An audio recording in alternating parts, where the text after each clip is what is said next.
that more international visitors, many from China, are staying in our motels now, and to a lesser extent our holiday parks.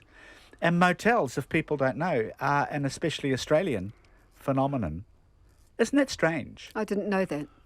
The rest of the world's never really got the motel thing, and yet a lot of people wouldn't stay anywhere else. Where do you two like to stay when you're travelling?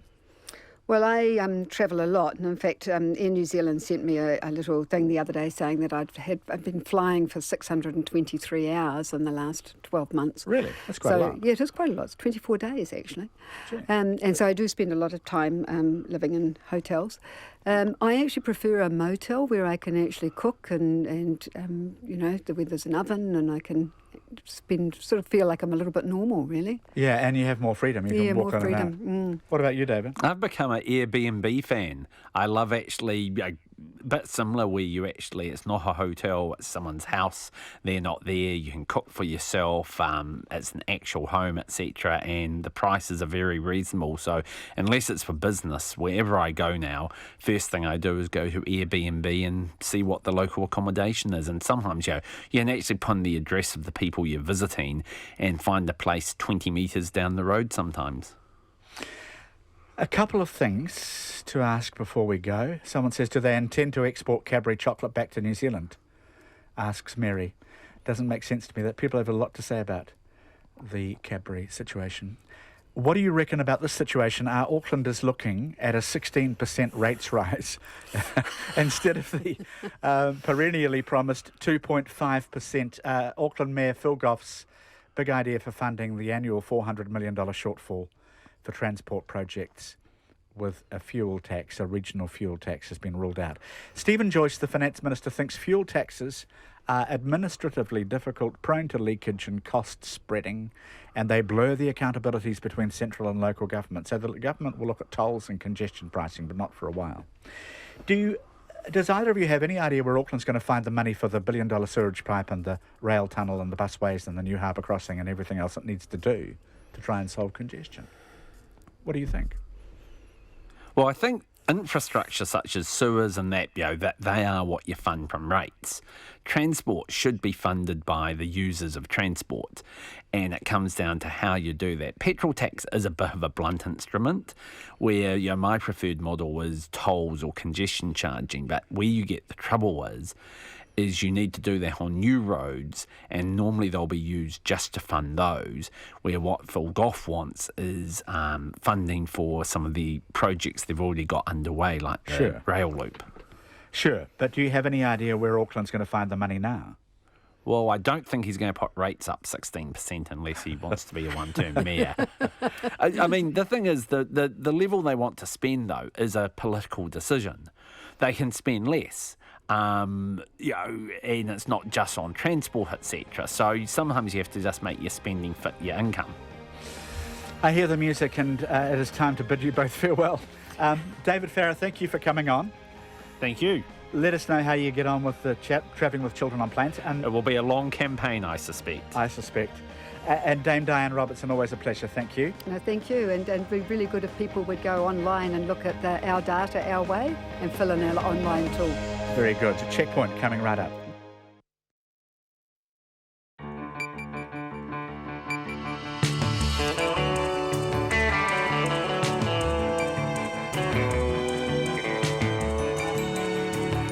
Kia ora everyone. Tonight on Checkpoint, were Christchurch firefighters pulled off the job for 90 minutes just when the fire was starting to get under control very early on?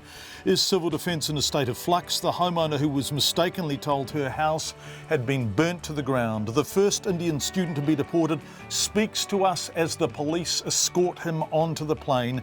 We'll go to France for the latest on Dan Carter after he was caught speeding and drink driving. It's been described as a moment in presidential history. Donald Trump's bizarre news conference. We talked to the BBC correspondent who went to ask him a question. John Sopel, our guest tonight. Very busy Checkpoint.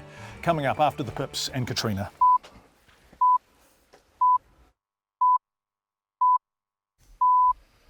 RNZ News at 5. Kia ora, good afternoon. Ko Katrina Batanaho.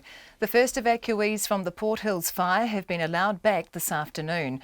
Cordons have been lifted in 2 places, but residents in some of the worst hit areas like Worsley's Road are only allowed back briefly, escorted by police or fire officers. Sharon Brett-Kelly reports. One man, Simon Grace, returned home to find it burnt to the ground. His neighbour, Wade Ruby, was relieved but shocked to see his house was saved, but its surrounds were scorched.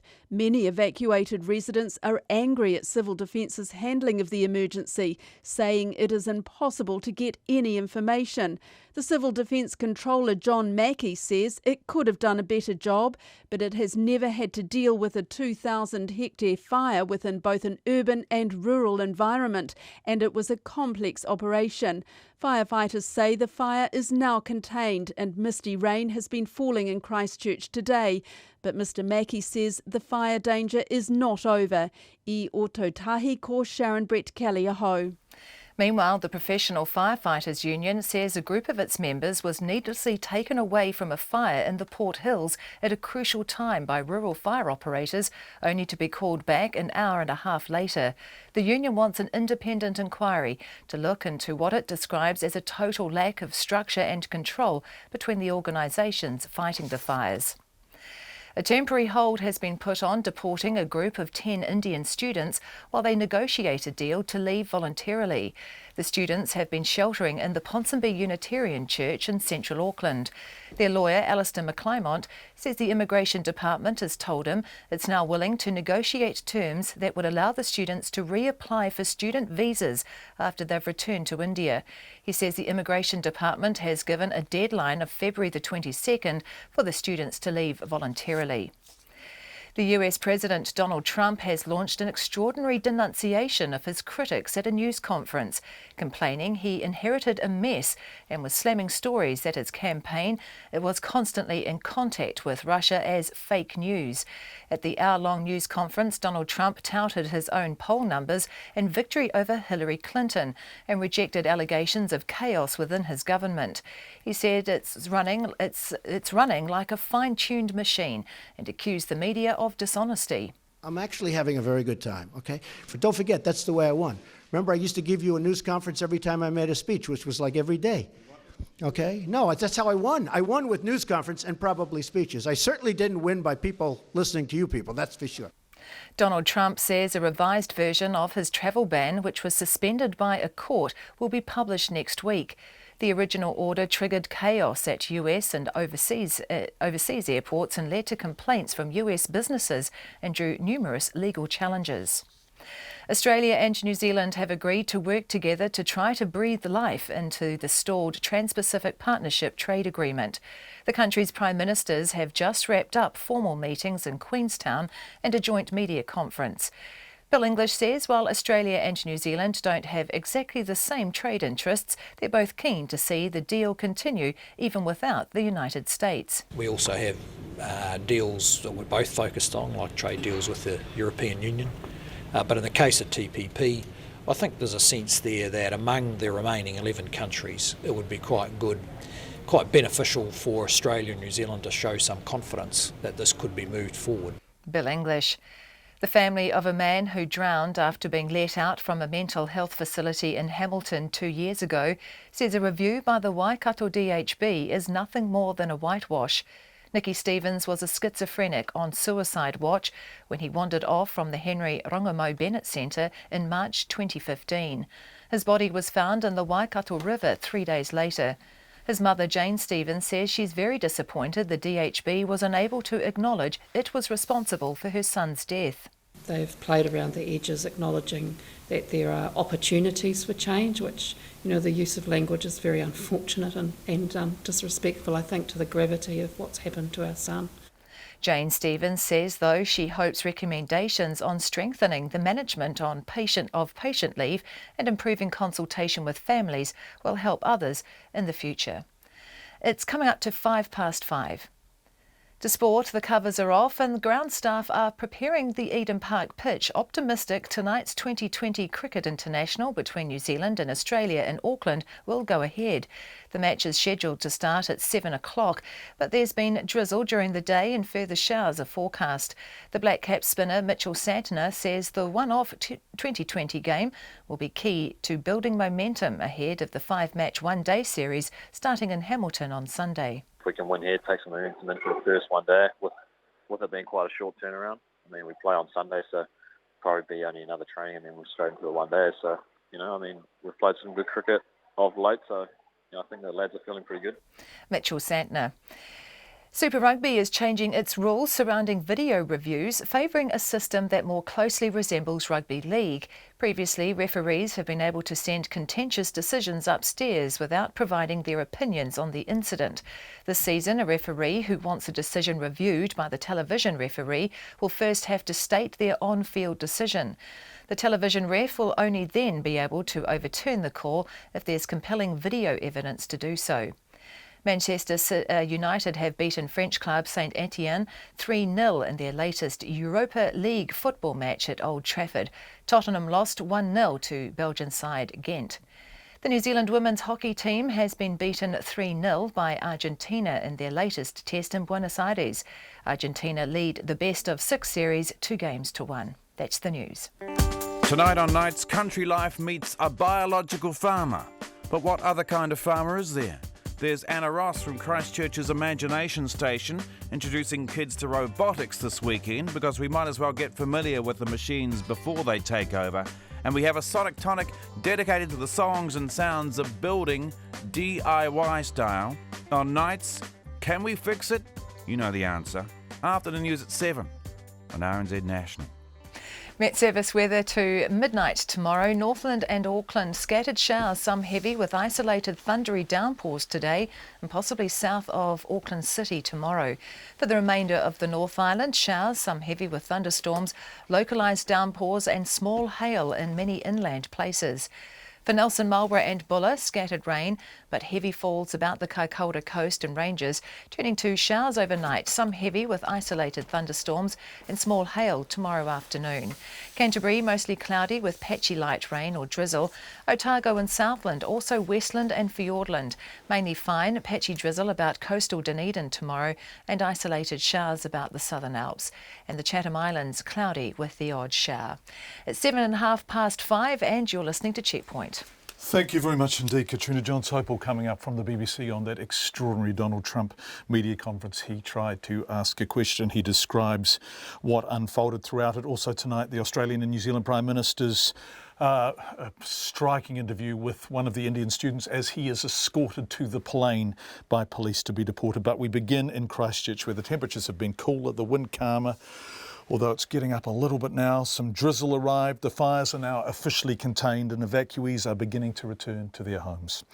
But where there is also a growing sense of confusion about some aspects of the response to the flames. Coming up, we talk to an evacuated homeowner who received a call from Civil Defence to say her family home had been burnt to the ground. It hadn't been. But we begin with striking claims made a short time ago in an interview with us by the New Zealand Professional Firefighters Union.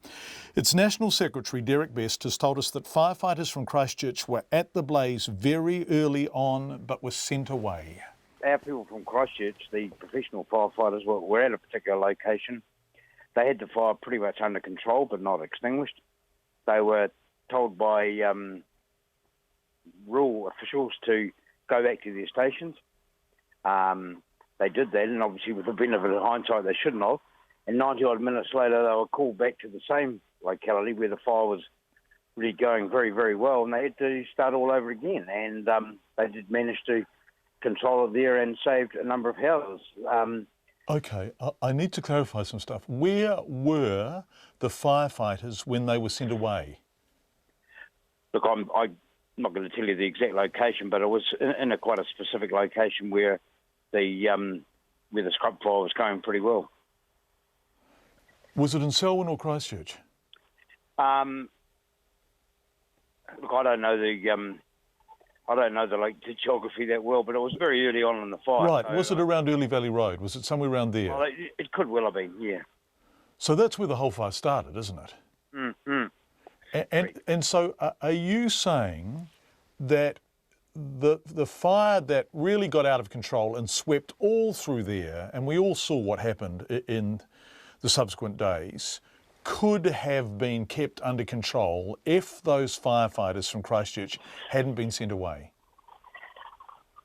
Well, John, that's certainly a possibility. I don't know the answer to your question, but that's exactly why we need someone to look into it to find out if that's true or not and how it can be prevented in the future. The point is that the fire service, the urban fire service, is ready and available to respond immediately. That's what they're there for. You know what you know what this sounds like? This sounds like two things is going on here. And one sounds like you are suggesting or that there is a possibility of some kind of turf wars or patch protection or something, that the Selwyn guys were saying to the Christchurch guys, get out of our patch. Is that what you think was happening? That's what I think was happening. Yes. What we're saying is that at the end of the exercise, we need to have the people available to provide the best response. We don't have it at the moment. And you're saying they were there. The people available to provide the best response were there and were sent away. They were sent away, and that's really why we raised it, because obviously it's pretty disillusioning, frustrating. They were pretty angry sitting on the station, seeing all this going, and they're not being able to be deployed. They want to go out there and work and do the job. They're not being allowed to. Who told you this? The firefighters themselves? Oh, yes. And I mean, these aren't people that just make up stories. These are long-serving professionals. So more than one. You have tested the veracity of this, and you are confident. Yep.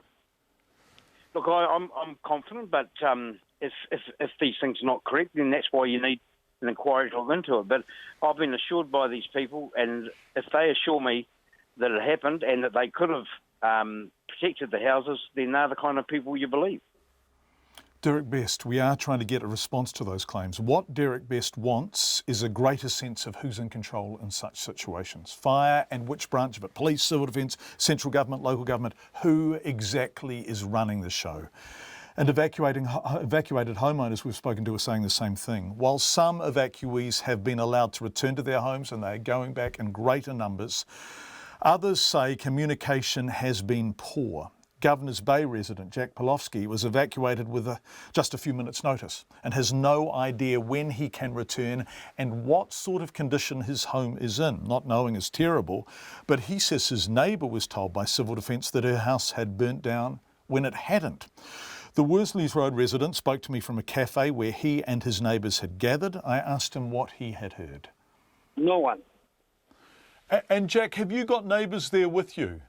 Listen, now they're going away. I have them with me, yes. And so, and have you got a neighbour there with you who was told their house had been lost when in fact it hasn't? Is that the case? That's correct. That is in the press today. It's a whole story. They get the news from Civil Defence. Their house was burned out. Of course, she was in the tragic stage. And in today morning in the press, they find the house is on the photographs. They chase that photographs date. And eventually, that was fresh photographs. That house is in good condition. Jack, are they there? Is that person there? Just a moment. I can find her. Thank you so much, Jack. Just a moment. So we're at the cordon while Jack finds that neighbour. We're at the cordon. So Jack had no idea whether or not his house was standing, and a kind police officer took a photo and showed him. Hello, are you there? Yes, I am here. Hello, Jack. Have you got the neighbour, Jack? I have a Miranda here. Hello. Hello, what's your name? Oh, hi. Hello, what's your name? Miranda Newbury. Hey, Miranda, it's John Campbell. Lovely to talk to you. Yes. Miranda, I'm so sorry, but I've just heard an extraordinary story that you had been told your house was lost. Yeah, I called 8 o'clock in the morning yesterday from the authorities, and the message was, we're really sorry, but your house is gone, it's gutted, there's nothing left. And so we walked around with that all day while our children were at school, trying to work out where we were going to live, and what was the next step really. And it's quite incredible. And then it wasn't until first thing this morning when we woke up and we saw the newspaper. Someone sent a text saying, have you seen the newspaper? And I hadn't. So we went to the local dairy and grabbed the paper, and it was just pure disbelief. And the pure disbelief was what? Your house was...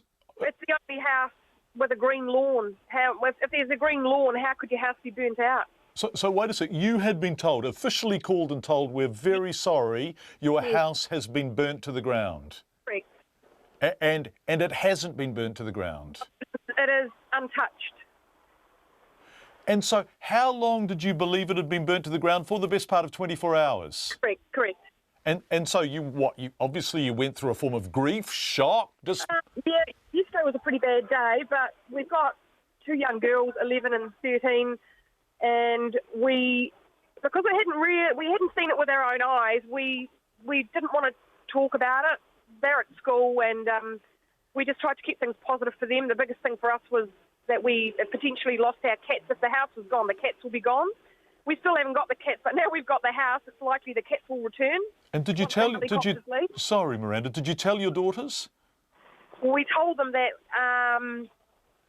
it looked like everything was okay, but that we would know more tomorrow. Right, and, okay, that's good news. So I just want to clarify, this was an official call from Civil Defence to tell you that your house had been burnt to the ground? Yes.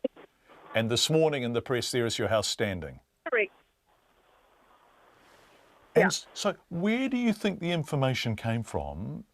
I mean, everyone is trying really hard, and this is a very fast-moving situation, but have you any idea how they got it so profoundly wrong? The only thing I can think of, John, is that we live at 341A, and there is a home below us, which is 341. We believe that they thought that the front house was 341 instead of 341A. And is the front house gone? It's damaged. I haven't seen it. I haven't been able to talk to the residents of that home because they only moved there 2 or 3 weeks ago. What an extraordinary situation. I mean, it's just so you haven't been able to go back either, have you? Well, at 10 o'clock this morning we went to the cordon, and we had sort of been trying to build a relationship with a couple of police officers there in the last few days, and we just made sure that we kept going back to those same officers. And today one of them said, look, I'll escort you up there. So at 10 o'clock we actually drove into our driveway, and we have walked around our home while the helicopters were taking their monsoon buckets to our pool, and we walked around the house, and then we walked inside the house, and it's unscathed, except for the landscape around our home is charred, literally within inches of our home. But the thing is, John, we've got our home. It'll be fine. But for some of our neighbours, it's not, and it breaks our heart because we know these people well. You know, the guy who comes and does our lawns weekly lives right at the top, Ken, and he's lived there for 2 generations. And his son saw his house literally start off from a very small fire yesterday morning. No helicopters around for that first hour of daylight, and within an hour the house was gone. And yeah, I know that property. I know exactly where you are. I know exactly. I know. Yeah. And so you must be feeling very mixed emotions right at this moment. I am, but really hopeful, and I feel like we feel like we've won lotto. It is extraordinary, and we've gone from such a low yesterday to almost an 11 out of 10, John. Miranda Newberry. So we contacted Civil Defence, of course, to ask who's in charge and why the Newberrys were told their house had burned down when it hadn't. We have been unable to get an answer so far. We also contacted the Civil Defence Minister, Jerry Brownlee, to appear on the program tonight to discuss Civil Defence's role and who is in charge of their role. He declined, as he's declined every single other invitation from Checkpoint over the past 12 months. Jerry Brownlee has questioned the length of time it took for a local state of emergency to be declared, criticising what he says was a failure of communication between rural, urban and national fire services and his own office. This afternoon in Christchurch, locals were split. The government could have stepped in and actually called that civil emergency rather than just blaming, which is, to me, it's typical Jerry Brownlee.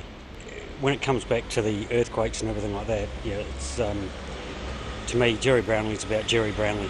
It wasn't a criticism of the guys on the ground. It was a criticism of the way it was being run, so I think it was probably fair what he said, but it's just how people take it. Well, I think Jerry Brownlee's grandstanding for election year. He shouldn't be standing there criticising what the event's going on. Wait till after the event and then having a debrief and inquiry and see how things do better. But Jerry Brownlee is known for this. He's done it in the earthquakes. He just likes to stand up and bluster.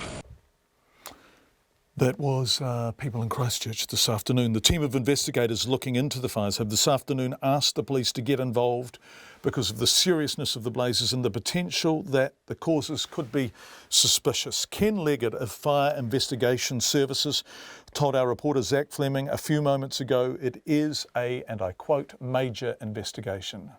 The investigation continued today with interviewing a number of witnesses who saw the fires, both fires, Marley Hill and Early Valley Road, in early stages. As a result of that and the photographs that we have received and some video footage, we suggested, and the rural fire investigators concur, because the fires are undetermined and we've eliminated some causes, and because the matter is serious and involves a fatality, we briefed the police, and as a result the police are going to be involved in the investigation. Are you at all able to elaborate on what involved means at this stage? Well, they will be bringing investigators in, and I'm sure that they will be doing inquiries and interviewing witnesses and doing all the things that the police normally do in a major investigation. How much help have you had from the public in terms of these photos and videos? We've had an excellent response to our media thing this morning.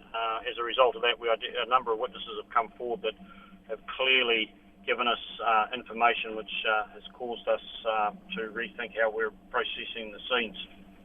Are you going to keep working on this over the weekend? No, the police are going to start the thing till Monday, but the scenes will be locked down, and I understand we've got to gather where we're at and have a process, and things need to occur before we can get into that situation. Ken Leggett of Fire Investigation Services talking to our reporter Zach Fleming a few moments ago. So they say it is a major investigation and they have asked the police to get involved.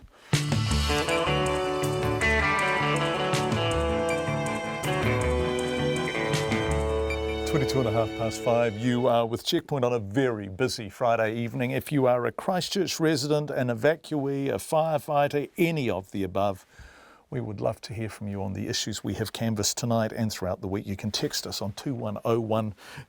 Excuse me, you can tweet us at Checkpoint RNZ, Facebook, or our email checkpoint@radionz.co.nz.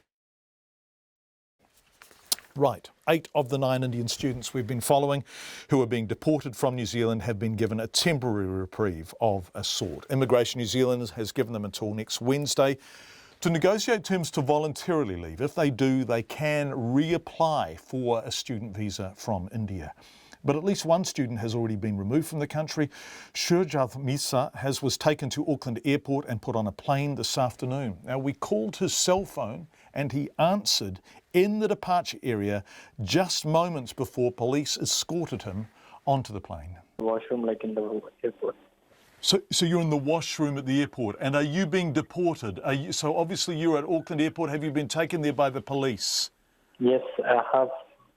I'm going to India now. What can I say you now? Are you being sent back to India today? Yes.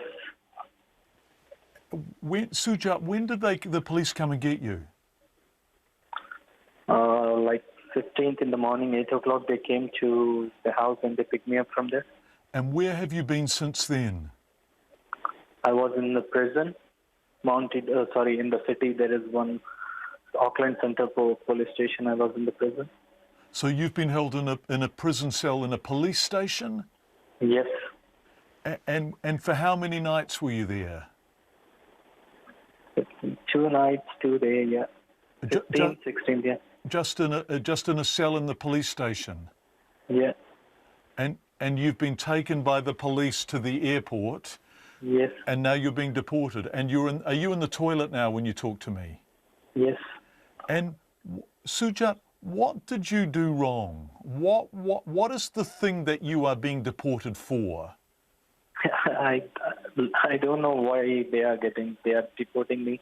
Tell me, where is my mistake? I didn't even understand the entire story, like what I have committed crime. And I don't know how to face my parents after going back home. Do your parents know you're coming? No. Why haven't you told them? I didn't even get a chance. Just now I got my phone on my hand and I have charged. And there were so many missed calls from my parents and everyone. I don't know what they have got for news, anything related to me.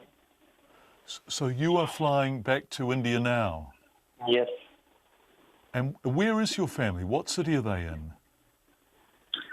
My family, actually, I have only my mother. My father expired long time ago, and I don't know what shall I say to my mother, and I am the elder one in my family. Sorry, John. Yeah. Sujat, you used an immigration advisor, right? Yeah, I have used the lawyer, Alistair McLemore, but still does not help anything. Like they call. No, sorry. Back in India, when you submitted your papers, you used an agent, a proper agent, right? Yeah, the agent who sent so many people over here, and he only sent so many students over here, and I don't know what processing he has done, because I used to work in India and he processed my entire application. So he processed your application, he put something in with false information on it. He just attached one loan document, and later on I came to know when immigration came to my college that the loan letter was fraudulent. And did you know he'd put that in? To be honest, like he said, he will take care of all the applications. He said me just arrange the fee, so which I did, and later and all the thing he will take care. Okay. How much money have you spent coming to New Zealand for an education? 20K, more than 20K. More than $20,000? Yes.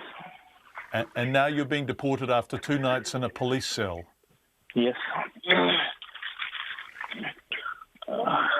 Where is my ticket?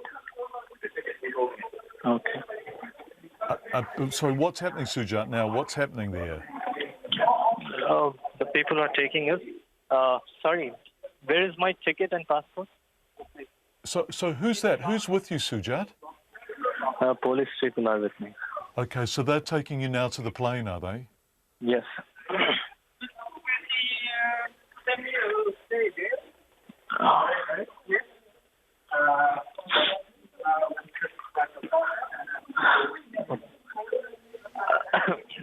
Sujat, are you flying with anyone or are you flying alone?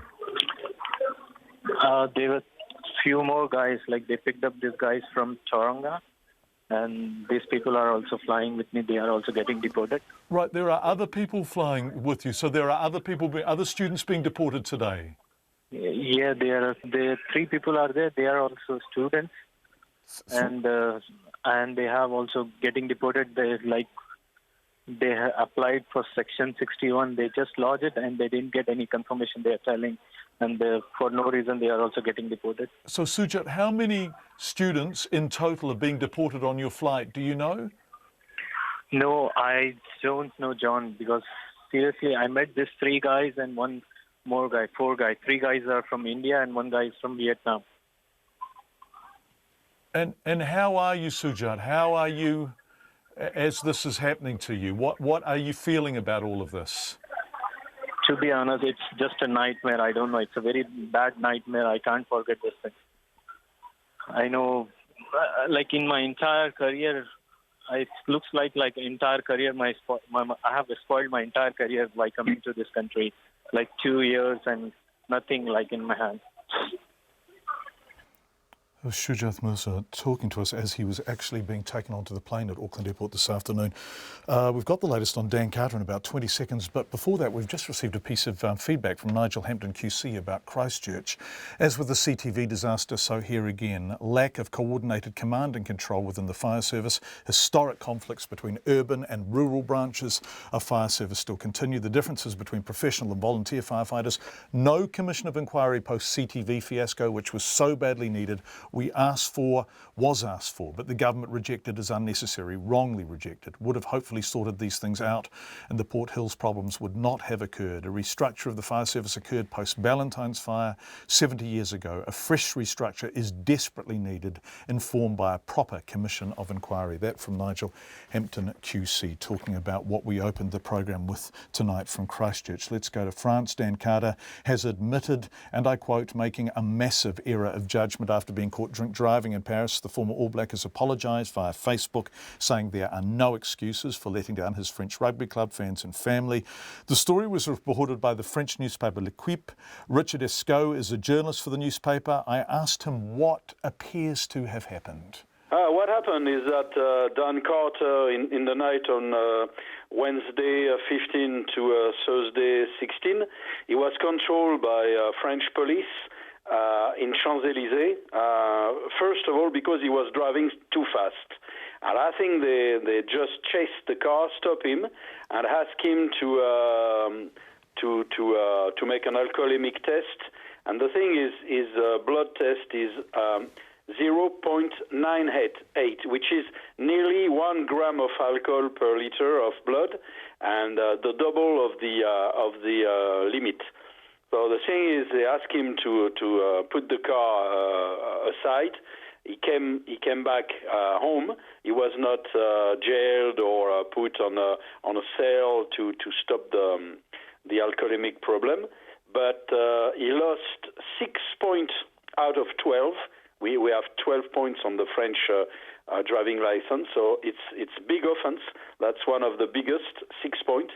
And he will be caught in the next week for this offence, and that's a big offence because I tell you, it can go to jail. I don't think that will happen, but the maximum is a jail offence, and then it's about 7,000 New Zealand dollars penalty. And that's the maximum penalty, is it? That's a maximum penalty. Right. And I tell you, it's a big fuse, just because he's Dan Carter. But the thing is that it could be a very difficult time for him. Richard, I don't think we understand how big a name Dan Carter is in France, because in New Zealand he's a huge name. He's one of our most famous rugby players ever. But he's big news in France too, isn't he? He's well known. Oh yes, he's like Richie McCaw. Is the most famous, with Johnny Wilkinson, most famous rugby players on the last 2 decades.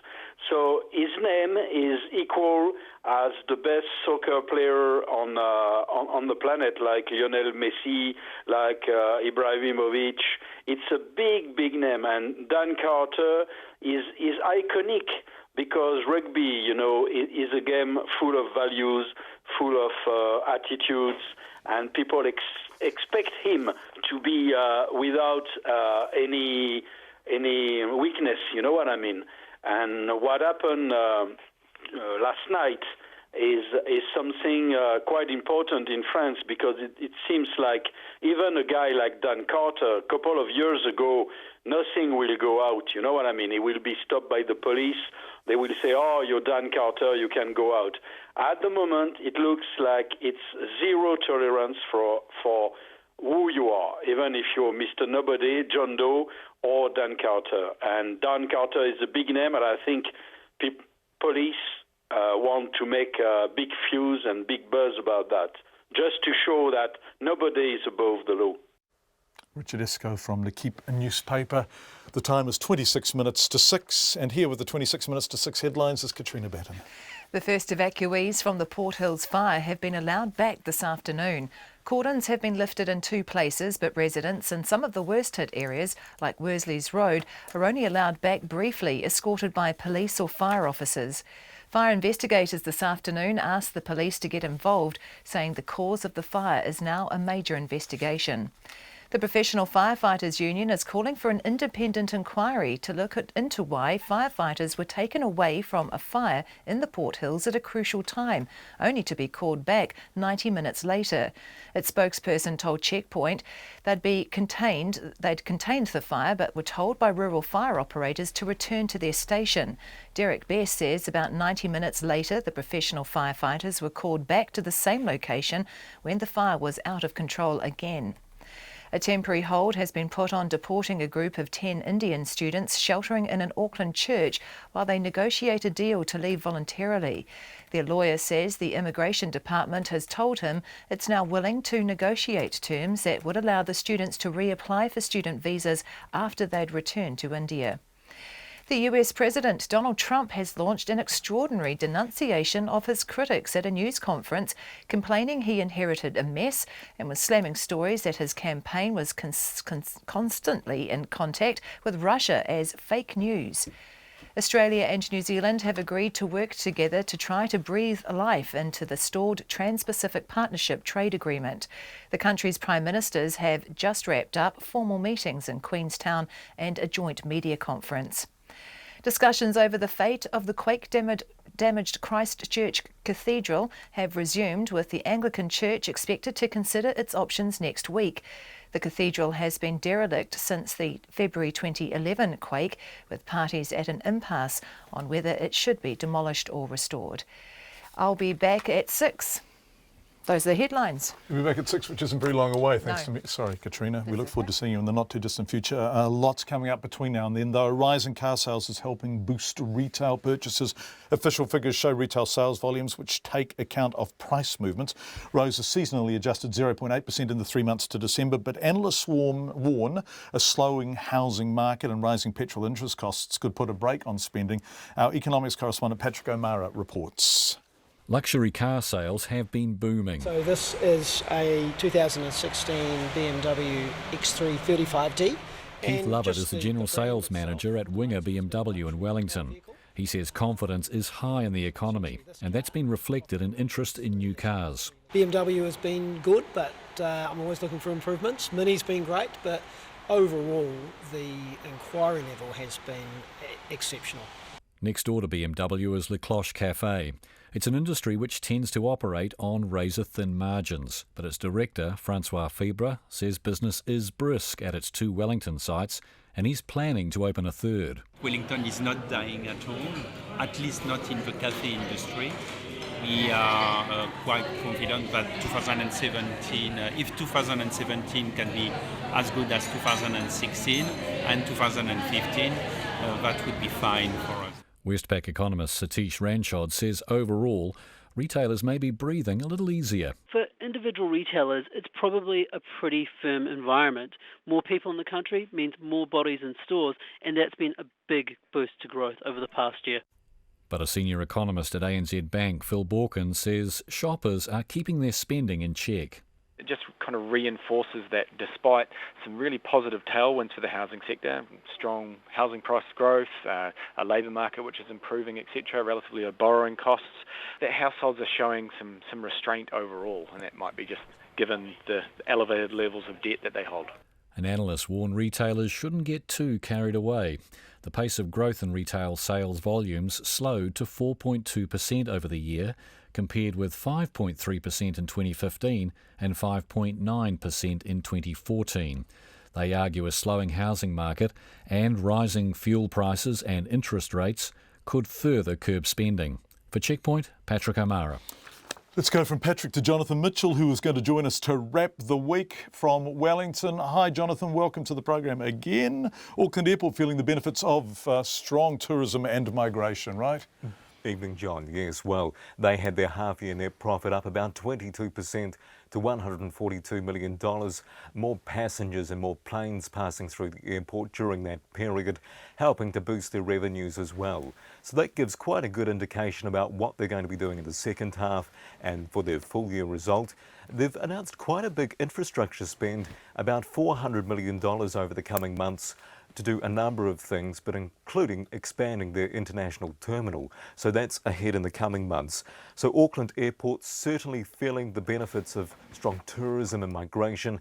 They're not the only ones, though. We're going to hear from Air New Zealand and Tourism Holdings next week, likely to say the same kind of thing.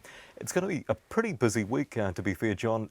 Last count, about 24 companies reporting next week, and probably one of the bigger ones will be Fletcher Building. Right, and we will cover that, of course. How have the markets ended the week, Jonathan? Oh, down a handful of points to end the week, 6 points to finish at 7.094, and the dollar is trading at 72 US cents and 93.5 Australian. Jonathan Mitchell, thanks for your work this week, Jonathan. Have a great weekend. Jonathan Mitchell, our business reporter out of Wellington. Speaking of reporters, the first gripe came 3 minutes into President Donald Trump's first solo news conference as president. From there, the president's criticism went from barbed to personal as he launched a ferocious attack on the media while defending his record during his first 4 weeks in office. Amid his stymied travel ban, replacing his Labour secretary pick and the fallout over the resignation of his national security advisor, President Trump chose to make the media a central focus of his press conference. Here's how John Sopel from the BBC fared in that briefing. Can I just ask you, thank you very much, Mr. President. Where are you from? BBC. Okay. Here's another beauty. It's a good line. Impartial, free and fair. Yeah, sure.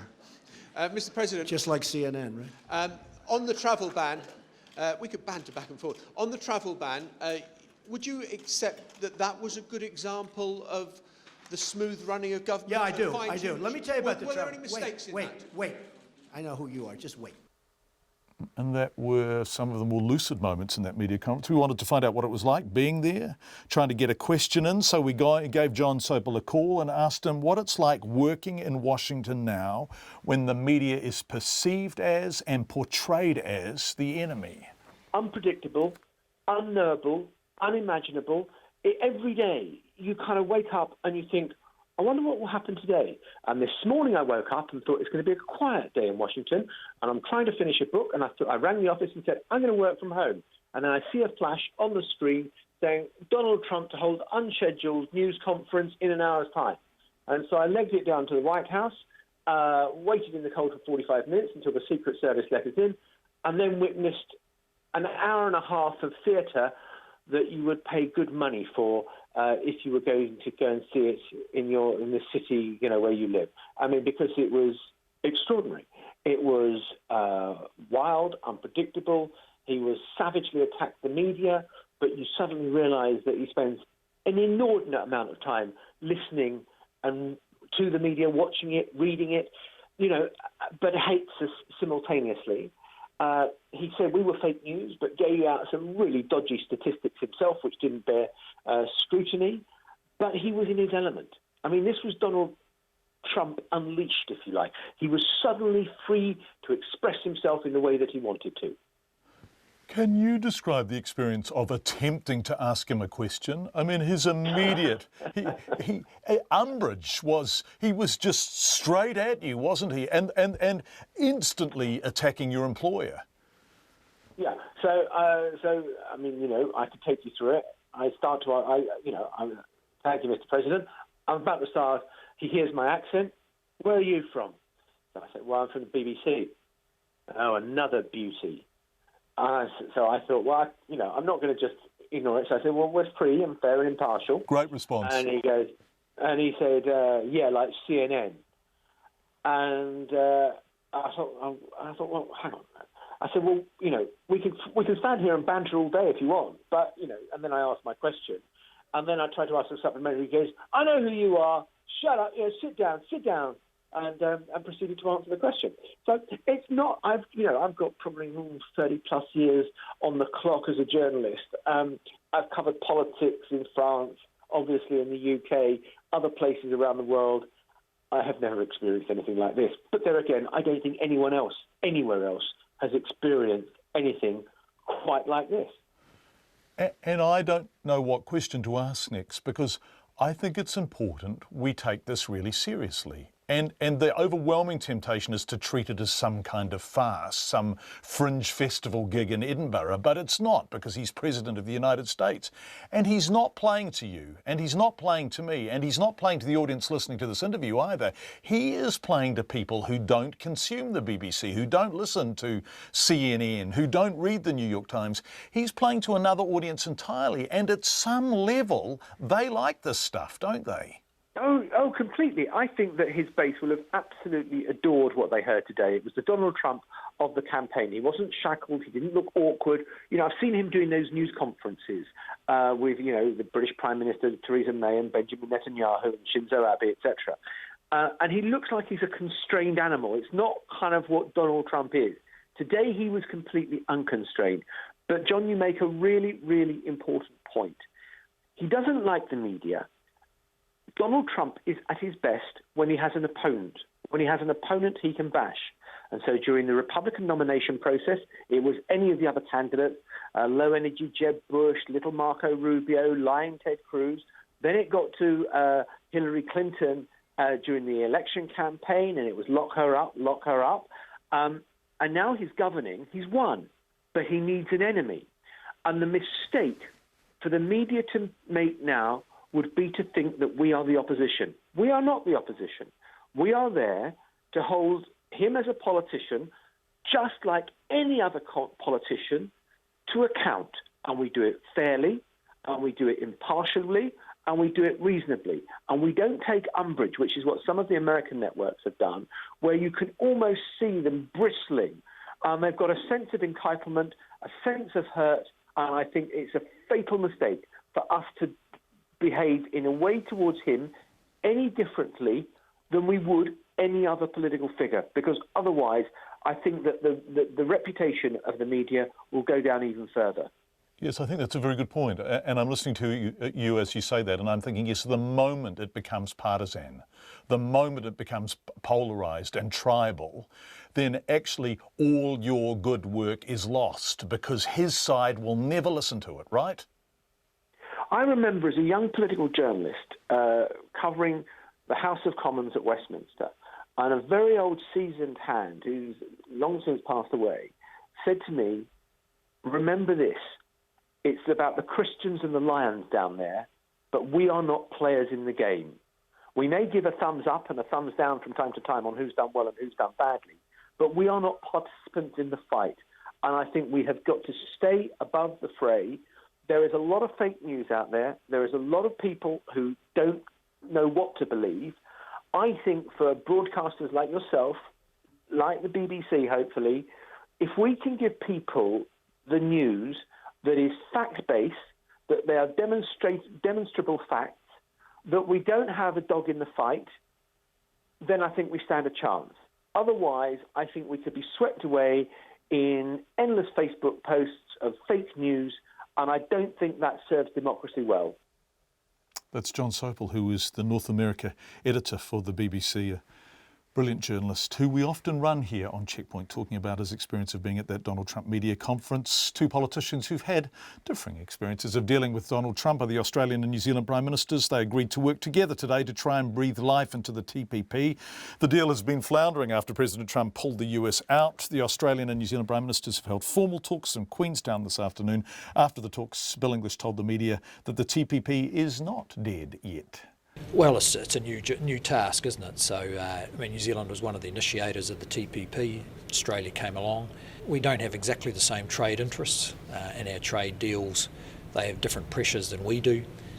We also have deals that we're both focused on, like trade deals with the European Union. But in the case of TPP, I think there's a sense there that among the remaining 11 countries, it would be quite beneficial for Australia and New Zealand to show some confidence that this could be moved forward. Let's go live to Queenstown now, where our Deputy Political Editor Chris Bramwell joins us live via Live View with the most magnificent, almost skiting kind of background, Chris, behind you to suggest that you were there and we're not. What did they talk about? Well, they really covered off a wide range of topics, as they do in these kinds of annual talks. Obviously, the Trans-Pacific Partnership was at the top of the list because of the stalling of the agreement after, as you said, Donald Trump pretty much put the kibosh on it from the American point of view. They did talk about it in great detail, and they said that what they want to do is join forces, as Bill English said there, and present a kind of united front. They think that that will help to move the deal along. Aside from the TPP, they talked about trans-Tasman trade. They also talked about this Pathways to Citizenship deal that was agreed between Malcolm Turnbull and John Key last year. So that deal is for New Zealanders living in Australia who arrived there between 2001 and 2016 and have spent 5 years in residence. That deal will allow them to become citizens of Australia if they meet certain requirements. Malcolm Turnbull said that there would be about 60,000 New Zealanders he expected that would be covered by that deal, and they have made some modifications to it so that some of those New Zealanders who had been out of work for things like taking care of family members, that kind of thing, that they would also be covered by the deal. Some of the other topics where they talked about the refugee agreement. So New Zealand a few years ago offered to take 150 of the refugees that are currently on Manus and Nauru Island. That offer is still on the table, and Australia as yet has not taken it up. So Bill English reiterated again that that deal was still there. It's unclear, obviously, whether or not they'll take that up. Chris, very interesting to see Bill English in this situation. Different kind of vibe from when John Key was doing it. John Key really went for a conspicuous kind of mateship. How did Bill English play this? So it's really interesting watching these different leaders, to be honest, and these press conferences they have are very managed. We only get 3 questions each to ask to the 2 leaders. I would say that Bill English was quieter, more considered. He has a different style of leadership to John Key. Certainly when we went into the top of the meeting, when they were sitting talking, it was very warm, but I think that there is definitely a different style. He was actually asked how he would get that personal relationship closer when they meet tonight at dinner. They're having a private dinner in Queenstown. He said he had no doubt that they would be good friends, that they would get on well. He also joked that they'd be gossiping about John Key. He said that as well. He has actually met Malcolm Turnbull about 4 times, but this is his first time as Prime Minister. So he also reiterated that this trans-Tasman relationship is hugely important to New Zealand. They're our biggest trading partner, they're our closest ally, and he said over time that's obviously developed into a very, very close relationship, and they've had ministers meeting each other at different levels for a number of years. So he says he has no doubt that they're going to get along just fine. Chris Bramwell against a beautiful background, live from Queenstown. Iconic Kiwi lollies, pineapple lumps and Jaffas are in danger of being deported to Australia, but an Oamaru company says it could step in to keep them here. The sweets have only been made in New Zealand until Cadbury announced yesterday it would close its Dunedin factory and potentially make them across the ditch instead if it can't find a local manufacturer. Is Oamaru's Rainbow Confectionery potentially an answer? Here's Rowan Quinn. Cadbury claims New Zealanders eat about 66,000 Jaffas a day. That's 24 million a year that'll need to be shipped across the Tasman if they're made in Australia. But it may not come to that. Rainbow Confectionery's General Manager Brent Bailey says there's value in something that's uniquely Kiwi. It's also like a pie, a meat pie. I mean, you can't go to every dairy in America and buy a meat pie, but in New Zealand, if they don't have mince pies, they just don't have mince pies. It's not right. Rainbow employs up to 121 people in its Oamaru factory, depending on the season. Easter's the peak time. But they sell very few sweets under their own brand, manufacturing instead for labels like Countdown, Pam's or The Warehouse. Mr Bailey says it's not been approached by Cadbury's owner Mondelez, but it would be possible to make pineapple lumps and Jaffas using the Cadbury recipe and branding. The reason why we would do it is because they're iconic brands in New Zealand, and it's actually what consumers like, and it's a huge market share. I wouldn't really actually want them to lose it.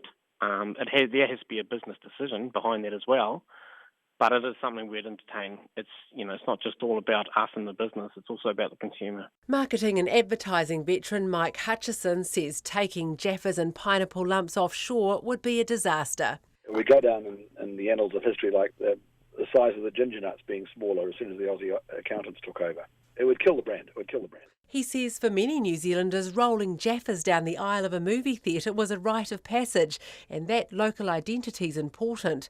And there's a trend towards local products in the face of globalisation. Look what Whittaker's have done to Cadbury's. I mean, people are parochial, we are tribal, and we want to hang on to our icons. I think that they're more than just a sweet. Some of these sweet tooth fans were certainly horrified. It's one of our national icons. It's not one of our national confectionaries. How can we ship it offshore, especially to Australia? It's a New Zealand sort of trademark, and so while other countries could make it, it's sort of our idea, and it's uniquely New Zealand. No one else came up with it, so why should they be? It's like Phar all over again. I am fully in support of that, what with being Australian myself, so I always think that things made in Australia are just that little bit better. I don't really mind as long as they still taste the same. Oamaru's lolly trade knows some of the pain that Dunedin's now going through. In the 90s, the Regina Sweet Company was bought by Nestle, which then closed the factory in 2001. 3 local businessmen later bought it and all the old recipes and reinvented it as Rainbow. They've just made a big capital expansion, and Mr Bailey says he's optimistic there'll be work for some Cadbury's staff if they want it. I was actually really sad for 356 employees whose futures are in doubt. There's a lot of skills and experience here and a lot of history. Mondelez says it's still consulting over its plans, but concedes a change of heart over closing the Cadbury's Dunedin factory is unlikely. Mo te hōtaka o te ahiahi ko Rowan Quinn tēnei. Thank you, Rowan. Let's change the subject entirely. You may have spotted a slightly bizarre story this week about a little pig who went to a council meeting in Whangarei. Councillor Jane Golightly, the pig's foster mum, went to ground in embarrassment after the story got out in the local paper, along with a picture of the tiny piglet swaddled in a blanket perched on the grandmotherly knee of Councillor Sue Glenn. But Jane broke cover this afternoon to explain to our Northern reporter, Lois Williams, that she didn't actually take the piglet to a council meeting, just to morning tea. The pig was like a day old and was really being sort of hand-fed for my daughter that day because she had to go to her first day at high school. So the pig was actually in the car, and then the pig came up for morning tea for a cuddle, obviously, and everyone was very thrilled and excited to see her there. But then, of course, the story got misconstrued that the pig was interrupting a council meeting, and I was trying to keep it quiet, and it's actually not the real story. So how did this piglet come to be in your possession? It's from Dave's farm, and on the weekend we'd been out there, and there was probably about three real runty little piglets that my daughter obviously became obsessed with, and so we were allowed to take one home, and it was going to die anyway. So the other 2 did die, and she spent the first sort of 2 nights hand feeding this piglet for every second hour of the night, and she showed great nurturing qualities, and so that's the reason why the piglet happened to be with me that particular day. What's the piglet's name? Pig. Pig. Right. And the reason why it's Pig is because it's going to go back to the farm in a sort of another couple of weeks. It's probably going to be able to, sort of go back and it'll probably be fairly friendly pig, but when of course all the pigs are called, they're all called Big Pig. So if I didn't name the pig Pig, it was probably not going to get fed once it went to the farm. But I am assured that it won't be eaten, and I'm assured it will be a pet. So you took it into the building just to sort of meet your colleagues, did you? That's right. It was in the lunchroom at morning tea. Yeah. And this was just an impulsive thing, or did you feel you couldn't leave the pig in the car? No, I just sort of, I'd gone out to feed it, and of course they were all sort of excited about the fact that there'd been a pig there, so they were, well, can we have a look at it? So up we went, but the pig wasn't running around a council meeting, and it wasn't, it wasn't really doing what the advocate said it did. It was in the lunchroom, and Sue Glenn and everyone was having a cuddle. Then one of the other girls took it, and she took it off somewhere. Then we went into the mayor's office. She'd had the pig, and then in the meantime, she'd sort of put the pig somewhere, and then Karina had sort of picked it up. So the pig was kind of left there, not by me, and then it found its way to Karina's office. So no, it wasn't in the meeting. It passed around the council staff, yes. And everybody had a bit of a cuddle of the piglet. Everyone loved it, had a bit of a cuddle, yes, they did. Such a lovely place. And she's gorgeous. Yeah, she comes when she's called. She follows you around like you're its mother. She's very, very well toilet trained already. That sort of took 5 minutes. She sleeps all through the night now. So, she's gorgeous. I mean, it's going to be it's actually going to be quite hard to let her go, but yeah, she's lovely. Councillor Jane Golightly talking to our reporter Lois Williams. She comes when she called. She's called. That pig could train our dog. Lots of feedback on Christchurch. John, I watched the fire from the opposite hill looking across at Early Valley Road on Monday night, and at approximately 9:30 the fire units were withdrawn. At that stage there was no way that the fire was under control, and in fact the firefighters themselves were in danger. The entire hill was ablaze, and it was into the big forestry block at the top of Early Valley Road as well. It was hugely dangerous, and my thoughts are that the guys were withdrawn for their own safety while the officials were reassessing things, says Bob. Thank you, Bob. The period that Derek Bess was talking about is somewhat earlier than that, but we're absolutely certain that they were withdrawn for their safety later in the night. Dear John Campbell, do you feel we, the general public, have thanked those firefighters enough for all their work? I'm not sure we have. I, for one, would like to thank every one of them for all their hard work and bravery. Thank you. From Nick in Marlborough. Hi John, why is it that a Minister of the Crown feels it's okay to refuse to be interviewed on National Public Radio? I'm sure Mr Brownlee is a busy man, however, too busy for a whole year. Has he forgotten that he's answerable to us, the voters? RNZ News at 6. Ngā mihi nui, good evening. Ko Katrina Batten tēnei. A firefighters union is calling for an independent inquiry to look into why a crew was taken away from a fire in the Port Hills at a crucial time, only to be called back soon after. The 2,000-hectare fire in the Port Hills started on Monday.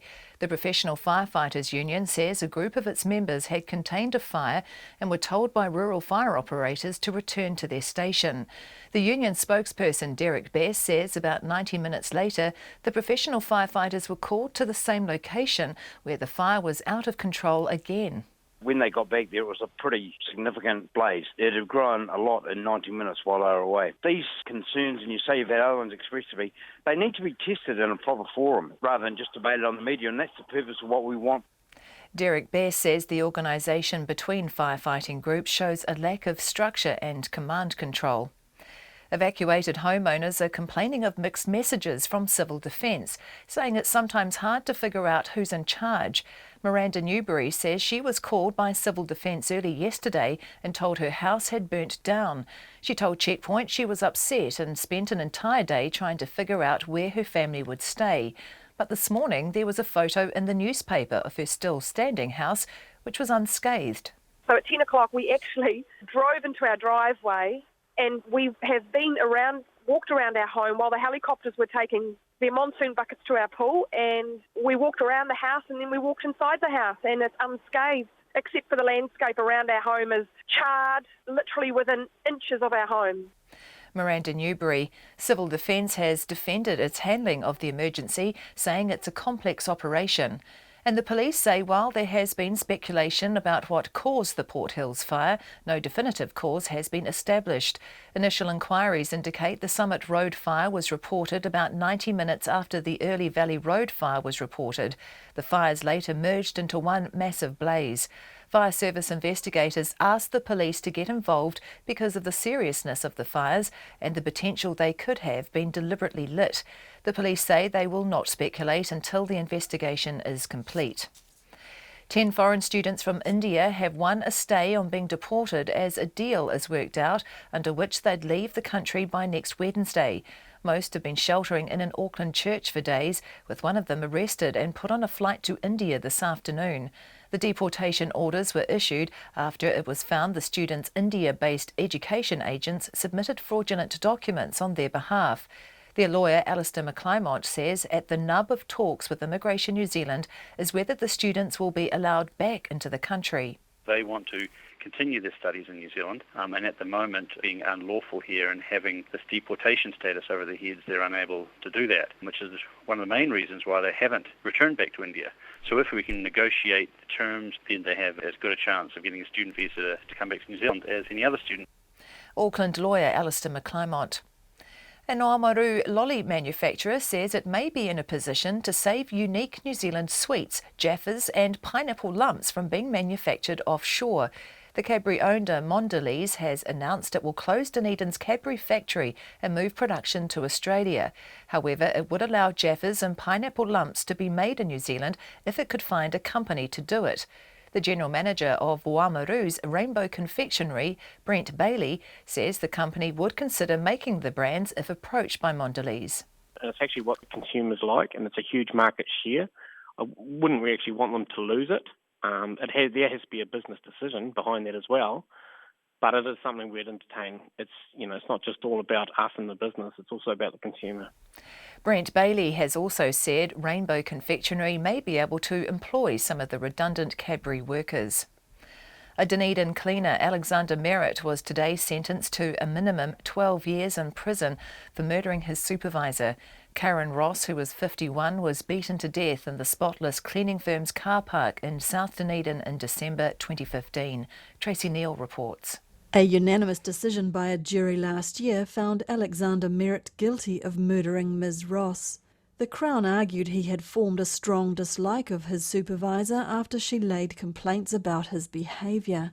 Merritt was sentenced today in the High Court in Dunedin with the non-parole period set from a starting point of 17 years. The prosecutor, Robin Bates, says 12 years is within the expected range, taking into account a number of factors, including Merritt's problems associated with his autism. This is Tracy Neal. It's 6:05. To sport, the Black Cap spinner Mitchell Santner is expected to offer the South African batsman looping flighted deliveries in tonight's one-off 2020 match in Auckland.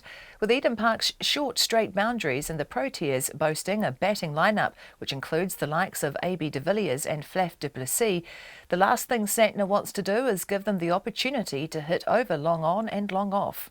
The goal was to not get hit down there and try and get hit squarer, where the boundaries are a little bit bigger, but yeah, I guess it can go either two ways. If they can come pretty hard and try to hit you straight all the time, if you can a little bit shorter and hope they can hit one straight up. But yeah, I mean, it's definitely a pretty hard place to bowl. I just hope there's a little bit of purchase for me.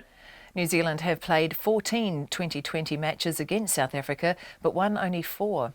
Meanwhile, the New Zealand women's team need 152 to win the opening T20 game against Australia in Melbourne. Batting first, Australia made 151 for 4. 4 of the top 9 finishers in the men's shot put from last year's Olympics will compete in New Zealand over the next week. Gold medalist Ryan Krauser heads the world-class field. Bronze medalist Tom Walsh is the big local chance and is delighted to have such a quality field competing at home. To have Ryan Krauser here, Olympic champ, again Ryan Whiting, double world indoor champ, Damien Birkenhead, Olympic finalist, and of course our own Jacko there, mate. All in one field. It's crazy, in Europe you don't get fields this good sometimes. The first event is in Christchurch on Sunday morning. That's the news. Tomorrow morning, historian documentary maker Bettany Hughes. Her latest book is about Istanbul. Director Danny Boyle of Slumdog Millionaire and Trainspotting fame. He's just made Trainspotting 2, 20 years on. And Professor Eric Reño on the state of the ice sheets. We're about to see one of the largest icebergs ever recorded as Larsen C cracks up. Join me, Kim Hill, tomorrow morning from 8 on RNZ National.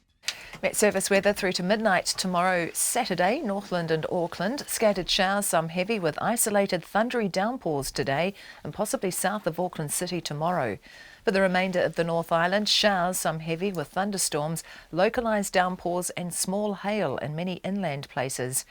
For Nelson, Marlborough and Buller, scattered rain but heavy falls about the Kaikoura coast and ranges, turning to showers overnight with some heavy isolated thunderstorms and small hail tomorrow afternoon.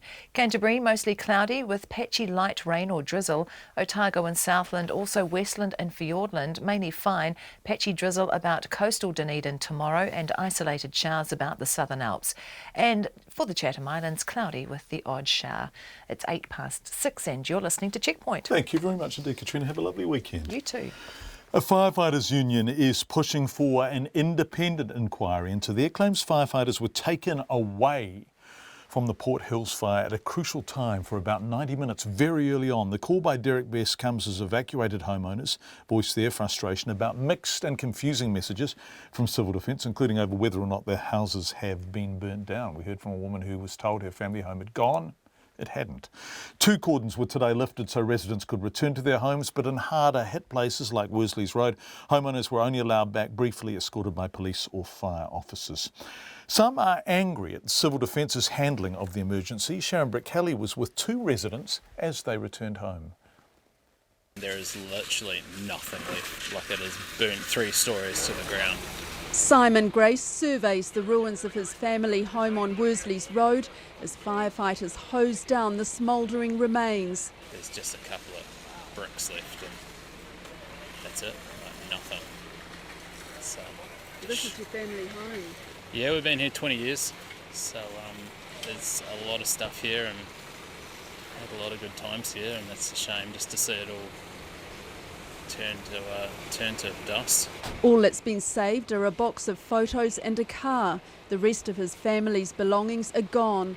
Like many others who evacuated, he is angry with Civil Defence and its poor communication. Yeah, up until now it's been so frustrating. We've been given absolutely no information about what's going on, and even just today to get here has been a massive fight.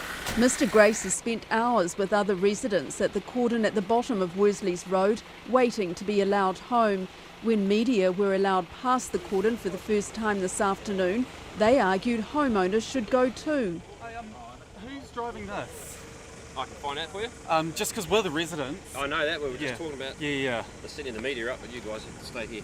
So, well, I mean, surely first people to see the home should be the ones who have lost it. Yeah, I realise that. Yeah. So I'll go and talk to the guys in the command unit and we'll find out what's going on. Thank you. All right, thank you. A few minutes later, Wade Ruby was at his home as helicopters flew in to scoop up water from his neighbour's pool. There's been fire on all sides of it. We've lost the garage, but the house is fine. Doesn't look like the heat's touched it. They've kicked in a door to check on us. They've boarded it up again though. I can't see smoke damage in there. The chicken coop's gone, but the chickens are all still here. We've just been incredibly lucky. It's done a ring around our house. I think the neighbour's pool's probably saved us having that water so nearby. Just walking around it, it's unbelievable. Other homeowners still waiting to get into their homes told RNZ News that Civil Defence should have done a better job of communicating with them. It's horrible. My husband rang Civil Defence yesterday trying to get information and they said we can't give you any information. Prepare for smoke damage, that's all we can tell you. Well, it's a bit disappointing. We've got to get often through the news media that we can go back or whether we can't. It would be much easier if we could go to Civil Defence and find from there that we can go. The Canterbury Civil Defence Controller John Mackey says they could have done better, but it is a complex operation. We have never seen anything of the likes of a 2,000 hectare fire within an urban and rural and urban environment. So very complex, different parts of legislation, so communications. We have regular meetings with the multiple agencies and try and get a coordinated message that we all agree to. Misty rain has been falling in Christchurch today, but John Mackey says the fire danger is not over yet. I o tautahi mo te hotaka o te ahi ko Sharon Britt-Kelly aho. Thank you, Sharon. We've been asking for feedback on these issues of confusion, management, who's in charge, who's not in charge, and why are the messages so mixed throughout the program tonight, and we've received a lot of it. Thank you. Here's 2 more examples. Hi, John. Here we go again. First the quake and now the fire. Both times confusion over leadership roles and responsibilities with consequences. Can it be anything to do with our obsession with competition? Maybe time to learn about cooperation. And John, I have a friend who's worked at NZ Fire Service HQ and support services, i.e. not part of the chain of command for the actual firefighters, and he or she was appalled and astonished by how broken, ineffective and inefficient the management of the fire service is. This is well worth looking into further, something you do so well. Thank you, and we will look into it further. Nigel Hampton QC also sent us an email along very similar lines earlier in the program. While we're focusing on the human impact of the fire, it also has had a huge impact on the Port Hills itself. The Summit Road Society has been working really hard, painstakingly in fact, to regenerate a 150 hectare area of land into native forest for about 30 years now, but around half of that work has been lost. Tony Idney, who's on the Summit Road Society board and has been helping regenerate the forest for the past decade, spoke to our Zach Fleming when he went to check on the land earlier today. I'm on the lower slopes of Governor's Bay, looking up at the Hinatahi Reserve, And I'm just watching the helicopters coming in and bringing in the monsoon buckets and putting out what looks to be the last sort of significant fire up there. Can you describe to me what do the hills look like at the moment? The hills look pretty sad. They're very black looking. I guess from a biodiversity point of view, this event is far, far worse than the earthquakes. We had some quite big rock falls after the earthquakes in our reserve, but within a few years, the slips and the damage had been recovered by the vegetation, so it was looking as though it was looking great. But this is going to be a very long-term recovery for the native bush up here. Yeah, we're talking perhaps hundreds of years, right? Well, to get to a full mature forest, I mean, it wasn't anywhere near that, but it was getting there. So to get back to where it was, it's 80 years setback, basically. A very sad loss for the people who've worked so hard to regenerate that area back into native forests over 30 years now. The Catholic Church has been taken to the Human Rights Commission by one of its own. In an unusual case, Catholic priest Father Alex Kapia-Ramala is alleging serious claims of racial harassment, deception and exploitation by the Catholic Church. The Human Rights Commission is taking the first steps in an attempt to resolve the matter between Father Alex and the New Zealand Catholic Bishops' Conference. Father Alex alleges he's been denied natural justice, his stipend, accommodation and health care. His lawyer, Craig Tuck, says his client has nowhere to go and is unable to provide for himself in old age. Primarily, there's been emails directed from the management within the Roman Catholic Church that's gone out via the pulpit in many different churches and locations, and that has led to utter destruction, really, of his career and his hopes and his dreams, and his commitment to the Roman Catholic Church, to his faith, to his training, and to the support and encouragement that he's given to countless members of the congregation over many, many years. Craig, can we just clarify, is this a master-servant relationship, an employer-employee relationship as defined by the Employment Relations Act 2000, or are priests in a church not covered by that kind of employment law? Well, first of all, I think they are covered, but it is a fascinating situation because many within the church would say that a priest has a calling, that it's pro bono, if you like, that it's a gift that they give to the church, that they are volunteers and are therefore not covered. Now, that isn't the case. He is in an employment relationship. There has been a whole lot of activity with the immigration department. There have been all sorts of promises made to him. None of them have been honoured. And the relationship essentially is an employer-employee. So when it falls apart, opposed to... Sorry, Craig, when it falls apart and the employee is required to leave, encouraged to leave, or leaves of their own accord, but with grievance, then you have to quantify how much money is owed, right? And how much money has not been earned during a lifetime as a priest. Oh, look, it's an incredible situation because, technically he hasn't even been paid the minimum wage throughout his years of delivering service to the church. But on top of that, there's been promises which are made, as I understand it, to every priest of accommodation, of care and support throughout their life that they give, and the church will look after them for, until they die. That's essentially how it is, was understood by him and by numerous other priests and lay people. And this situation really is quite different to that. He's just been cut off at the knees. That's the end of it. Go back to India. Where is he now? So he's in the Bay of Plenty, and he's been cared for by a number of members of the congregation and close supporters and other members of the Roman Catholic Church who are caring for him. He's distressed, he's upset, he's feeling powerless, confused, all those sorts of emotions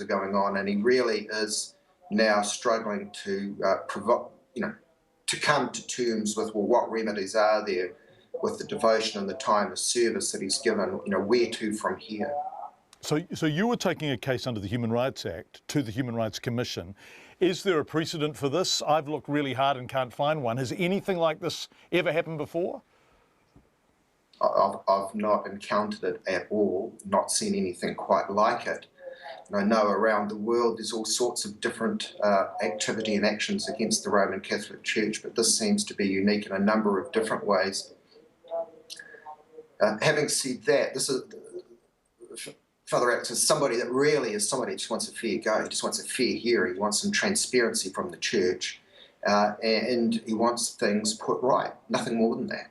So it really is an interesting situation, and really the church is having to open its doors in terms of what are their processes for resolving these sorts of issues, rather than just going on the attack. How can there be a healing process? How can somebody that's dedicated so much life, not just in New Zealand but in other countries, that is networked and integrated with large families of believers, that goes back hundreds of years in his case, how can that be put right?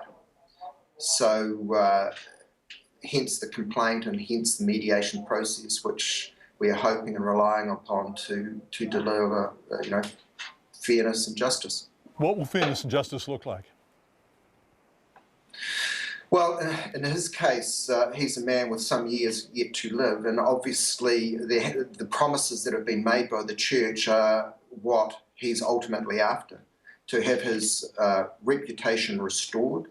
There's been all sorts of breaches of natural justice, there's all sorts of issues and problems with that. To have his reputation restored and the care and concern that was expressed prior to his employment here in New Zealand is to be honoured. And that ultimately may be quite a big number in terms of what it costs to provide what has been promised. So presumably you are taking this action through the Human Rights Commission under the Human Rights Act because all previous discussions have led to naught, effectively. How has the church responded? Well, certainly the correspondence that I've seen and the attitude has been one of pretty significant pushback, or stonewalling, or death by 1,000 cuts, i.e. messages that are being sent across the pulpit through emails, through newsletters, different channels really that go on the offensive and go on the attack against him personally. So I guess there is a faction within the church which really wants to see things done properly, transparently. There's the human rights discourse within that. And from my impression, at least from an outsider looking in action like this, you do get a pretty significant institutional response where we have the power, you don't, go away. That's Father Alex's lawyer, Craig Tuck, and we will update you on how that case goes before the Human Rights Commission. The family of a man who drowned after being let out from the mental health facility in Hamilton 2 years ago says a review by the District Health Board is nothing more than a butt-covering exercise. The Waikato DHB's chair and chief executive met with the family of 27-year-old Nikki Stevens this afternoon. They say the care offered to Mr Stevens was of a good standard, something the family says is laughable, considering that he died whilst in the care of the DHB. Here's our Waikato reporter, Andrew McRae. Nikki Stevens was a schizophrenic on suicide watch when he wandered off from the Henry Rongamau Bennett Centre in March 2015. Mr Stevens' body was found in the Waikato River 3 days later. His family had repeatedly warned the hospital that Nikki shouldn't be left unsupervised. His mother, Jane Stevens, says she's very disappointed that the DHB was unable to acknowledge it was responsible for Nikki's death. They've played around the edges, acknowledging that there are opportunities for change, which, the use of language is very unfortunate and disrespectful, I think, to the gravity of what's happened to our son. She had hoped that the DHB's apology would have been full and unequivocal. They apologised for the issues that have been highlighted in the report around processes such as the AWOL, the leave processes, the management of medication, all of which are really significant and other issues that led to Nikki's death. But they're not prepared to acknowledge that those things did contribute to his death. Nicky Stevens' brother Tony says the apology meant nothing. Because they denied that those issues that they were even apologising for actually did contribute to his death. So they're flat out saying that they had nothing to do with it, was how I took it. And when they include the opening line in their report is that his care was of a good standard, but he died. Dave McPherson, Nicky's father, says he thinks the DHB wouldn't admit it caused his son's death because of the risk of liability.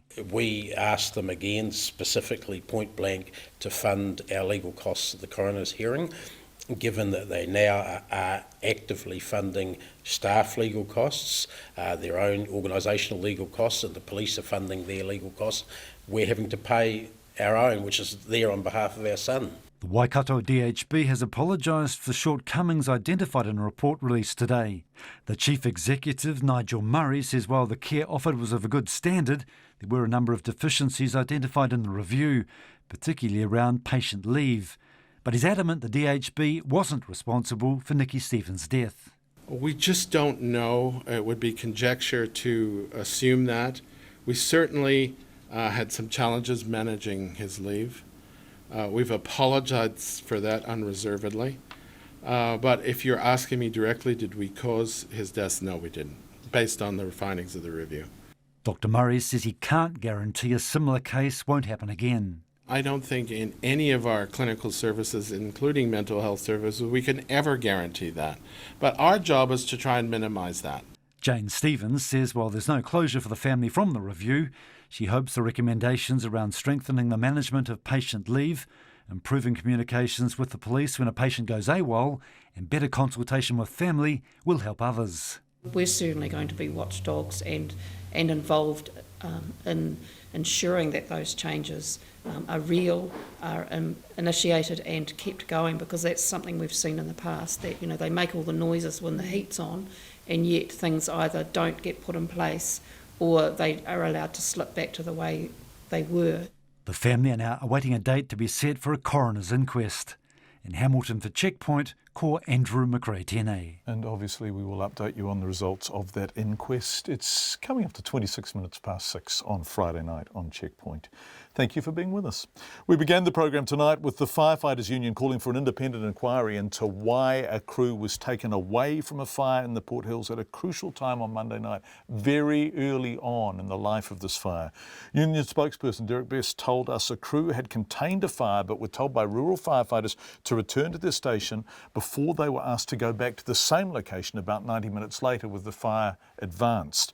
Mr Best says in that time the fire had in fact gone from being under some form of control to out of control. Now, we asked Selwyn Principal Rural Firefighter Douglas Marshall for comment. He has declined to comment on this. Obviously, we will look into it further next week. But in regards to the fire, Douglas Marshall says it is contained, but firefighters are not winning yet. He says there's been drizzle there today, but he described it as spitting on a barbecue.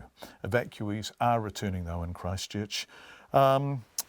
Of course, Steve Askin lost his life while fighting the Port Hills fire on Tuesday afternoon in that helicopter crash. The helicopter pilot and decorated SAS member is survived by his wife, Elizabeth, and 2 children, aged 7 and 4. His funeral's on Monday, and we're going to reflect on his life then, but we're going to end the week with his dad talking about him and reflecting on the generosity in response to Steve's loss of life. Thousands of people having contacted the family or contributed to the family through a Give a Little fund. Here's Steve's dad, Paul.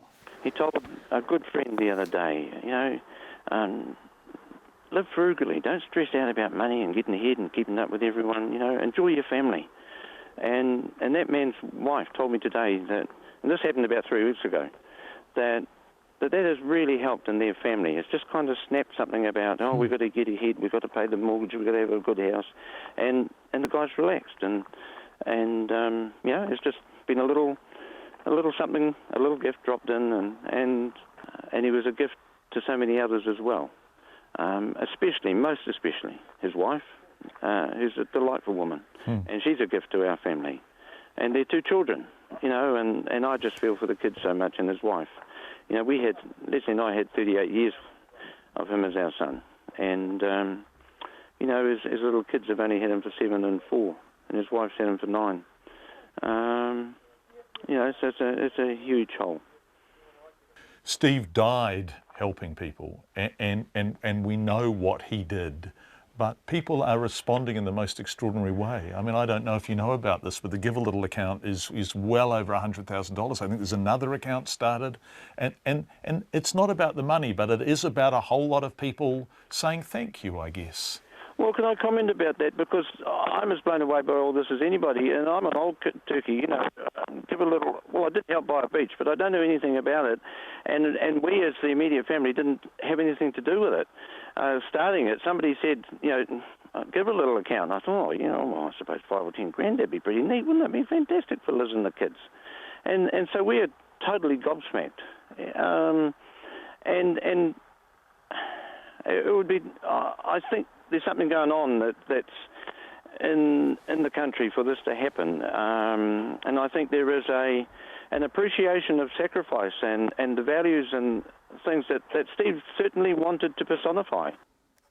That's Paul talking about his son. His funeral will be on Monday, and we'll talk a bit more about his life then. Lots of people contacting us and saying, please, if we keep making Cadbury lollies in New Zealand, bring back the snifter. So consider that an official on-the-record request. And we also want to thank the people of Christchurch and the people who have lost or feared they were going to lose their homes in the Port Hills, who have been so generous with us in their dealings with us throughout the week. Thank you for telling us your stories. On behalf of our wonderful team, Pip, Catherine, Bridget, Claire, Zach, Calvin, Brad, Michelle, Rangi, and everyone, have a wonderful weekend. RNZ News headlines at 6:30. A firefighters' union is calling for an independent inquiry into why a crew was taken away from a fire in the Port Hills at a crucial time, only to be called back soon after. Evacuated homeowners are complaining of mixed messages from Civil Defence, saying it's sometimes hard to figure out who's in charge. Civil Defence says it's a complex operation. 10 foreign students from India have won a stay of several days on being deported. And an Oamaru lolly manufacturer believes it may be able to save Jaffas and pineapple lumps from being manufactured offshore. Our next news and weather is at 7. On Country Life this week, Angus bull breeder Tim Wilding practices biological farming. The principle really is around healthy soils, healthy pastures, healthy animals, and it's pretty simple. We really just don't use acidic-based fertiliser.